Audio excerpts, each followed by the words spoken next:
नमस्कार दोस्तों, स्वागत है आप सभी का। जैसा कि आप सभी जानते हैं, अभी साल 2025-26 का मानसून सत्र चल रहा है। लोकसभा के अंदर विपक्ष की तरफ से बहुत सारे पॉइंट्स के ऊपर सवाल जवाब पूछे जा रहे हैं, जिसके मोदी सरकार जवाब देने की कोशिश कर रही है। उसी के अंदर यूपीएस जो यूनिफाइड पेंशन स्कीम जो लागू की है मोदी सरकार ने, उसके विषय में भी काफ़ी सवाल पूछे गए हैं। आइए उनके बारे में जानते हैं कि लोकसभा के अंदर क्या क्या सवाल पूछे गए हैं। उससे पहले अगर आप हमारे चैनल पर नए हैं या पहली बार विजिट कर रहे हैं तो चैनल को सब्सक्राइब अवश्य कर लें, ताकि नए अपडेट्स सबसे पहले आप तक पहुंच सकें, क्योंकि इस चैनल पर सारी जानकारी सटीक मिलती है। तो ज़्यादा समय ना लेते हुए आइए शुरू करते हैं। जैसा कि आप स्क्रीन पर देख पा रहे हैं, ये लेटर 28 जुलाई 2025 का है, जिसकी पर्सन संख्या है 111 यानी कि 111। पर्सन संख्या 111 श्री कंवर सिंह तंवर द्वारा पूछा गया है कि क्या वित्त मंत्री यह बताने की कोशिश करेंगे कि एकीकृत पेंशन योजना, जो कि यूनिफाइड पेंशन स्कीम है, के अंतर्गत लाभ प्राप्त करने वाले केंद्र सरकार के सेवानिवृत्त कुल कितने पात्र अभिदाता हैं। ये एक सवाल पूछा गया है कि जो यूपीएस स्कीम है उसके अंतर्गत कितने लोग अभी तक सेवानिवृत्त हो चुके हैं और उसके लाभ के पात्र हो चुके हैं। दूसरा प्रश्न पूछा गया कि इस योजना के शुरुआत से अब तक कितने दावे प्राप्त हुए हैं और कितने दावों के संबंध में कार्रवाई आरंभ की गई है।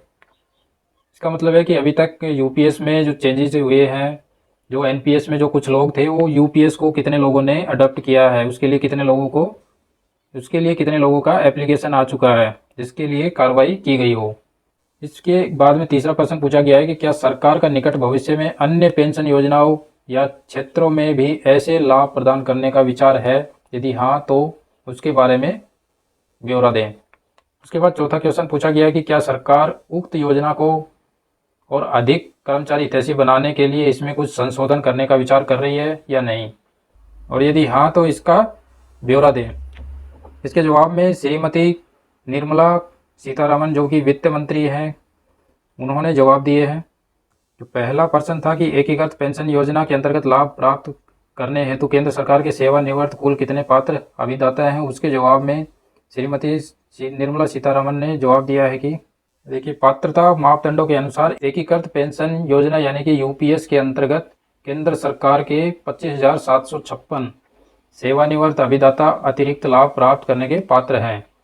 ये पात्र अभिदाता केंद्र सरकार के वे कर्मचारी हैं जिन्होंने 10 साल या उससे अधिक की सेवा पूरी करने के बाद 31 मार्च 2025 को या उससे पहले अधिवर्षिता प्राप्त की है या मृत्यु हुए हैं या मौलिक नियम 56 के तहत सेवानिवृत्त हुए हैं। राष्ट्रीय पेंशन प्रणाली एनपीएस के अंतर्गत कवर किए गए थे।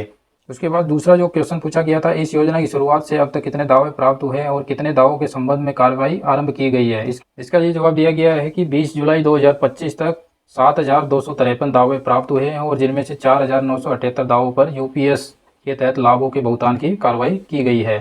यानी कि अभी तक 4,978 कार्मिक जो ऐसे हैं जिनको यूपीएस का लाभ दिया गया है। इसके बाद तीसरा क्वेश्चन जो पूछा गया था, क्या सरकार का निकट भविष्य में अन्य पेंशन योजनाओं या क्षेत्र में भी ऐसे लाभ प्रदान करने का विचार है, और यदि हाँ तो तत्संबंधी ब्यौरा क्या है। तो इसका जवाब के अंदर लिखते हैं कि यूपीएस राष्ट्रीय पेंशन प्रणाली एनपीएस के अंतर्गत एक विकल्प के रूप में केंद्र सरकार ने उन कर्मचारियों के लिए शुरू किया गया था जो कि एनपीएस के अधीन कवर है। अन्य पेंशन योजनाओं अथवा सेक्टर्स के ऐसे लाभ प्रदान करने का कोई प्रस्ताव विचाराधीन नहीं है। यानी कि जो लोग एनपीएस के अंदर कवर थे उन्हीं को यूपीएस का लाभ दिया जा रहा है। उसके बाद क्वेश्चन पूछा गया था कि क्या सरकार उक्त योजना को अन्य कर्मचारी हितैषी बनाने के लिए इसमें संशोधन करने का विचार कर रही है, और यदि हाँ तो तत्संबंधी ब्यौरा क्या है। इसके जवाब में बताया गया है कि कर्मचारी और एसोसिएशन से प्राप्त अभ्यावेदनों के आधार पर यूपीएस का विकल्प चुनने की निर्दिष्ट कट ऑफ तारीख को 3 महीने की अवधि तक बढ़ाकर 30 सितंबर 2025 तक कर दिया गया था। सरकार ने यूपीएस द्वारा कवर किए गए केंद्र सरकार के कर्मचारियों को केंद्रीय सिविल सेवा राष्ट्रीय पेंशन प्रणाली जो कि एनपीएस के अंतर्गत ग्रेजुएटी का भुगतान नियम 2021 के प्रावधानों के अधीन सेवानिवृत्ति ग्रेजुएटी और मृत्यु ग्रेजुएटी का लाभ दिया है। इसके अलावा केंद्र सरकार ने कर्मचारियों के एनपीएस के अंतर्गत यूपीएस का विकल्प चुनते हैं तो वे सीसीएस पेंशन नियम 2021 या सीसीएस नियम 2023 के अधीन सेवा के दौरान सरकारी कर्मचारी की मृत्यु या असशक्तता या दिव्यांगता के आधार पर डिस्चार्ज की स्थिति में लाभ प्राप्त करने का विकल्प के पात्र होंगे। केंद्र सरकार ने यूपीएस के लाभार्थियों को आयकर अधिनियम 1961 के अंतर्गत एनपीएस लाभार्थियों को यथा उपलब्ध कर लाभ प्रदान किया है। यानी कि जो भी कार्मिक एनपीएस से यूपीएस को चुनाव करते हैं उनको सीसीएस पेंशन नियम 2021 या सीसीएस नियम 2023 के अधीन लाभ प्राप्त होगा। इस प्रकार वित्त मंत्री के द्वारा केंद्रीय कर्मचारियों के लिए जो यूपीएस पेंशन योजना जो लागू की जा रही है एनपीएस की जगह पर, उसके लाभ के बारे में बताया है। आशा करता हूँ मेरे द्वारा दी गई जानकारी आपको पसंद आई होगी।